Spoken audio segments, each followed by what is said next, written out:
নমস্কার। আজকে আমি আমার জীবনের একটা ছোট্ট অনুভব আপনাদের সাথে শেয়ার করে নিতে চাই। এটা প্রায় 3-4 বছরের আগের ঘটনা, মানে বলতে গেলে লকডাউনের পরপর। যারা মধ্যবিত্ত ফ্যামিলি থেকে বিলং করে তারা এটা জানবে যে সবারই একটা কম বেশি দেনা হয়ে গেছিলো।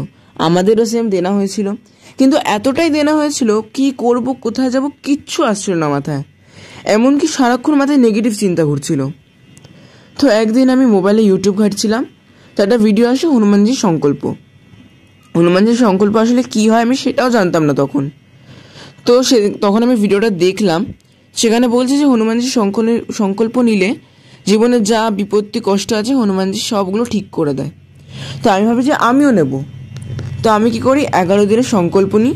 আর রোজ রাত 3টের সময় উঠে স্নান করে শুদ্ধ জামা কাপড় পরে 11 বার হনুমানজিকে হনুমান চালিসা পাঠ দিতাম। তো একটা নিয়ম আছে যে লাস্ট দিনে বজরংবান পাঠ করতে হয়। আমরা সবাই জানি যে বজরংবান পাঠ করা মানে হনুমানজিকে রামজির শপথ দেওয়া। তো এটা নিয়ে মাথায় একটা দোনমনো ছিল আমার। তো আমি যেদিনকে ভাবছি যে করবো কি করবো না, তো সেদিন রাত্রি একটা স্বপ্ন দেখি আমি, যেটা ফটো ফ্রেমের থেকে একটা বয়স্ক লোক বলছে যে কী রে বজরংবান পড়েছিস।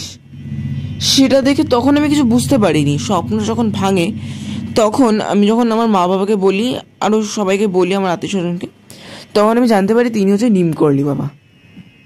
যেদিনকে লাস্ট টাইম বজরংবান পড়লাম সেদিন থেকে আমার সব সমস্যা ঠিক হতে শুরু করে। আর এখন বলতে গেলে আমার 80% দেনা শোধ হয়ে গেছে। আর আশা করি 20%ও শোধ হয়ে যাবে রামজি আর হনুমানজির কৃপায়। আর এখান থেকে আমরা এটাই বুঝতে পারি যে কাজ কেউ পারবে না, সেটা আমাদের হনুমানজি করে দেখাবে। জয় শ্রীরাম, জয় হনুমান।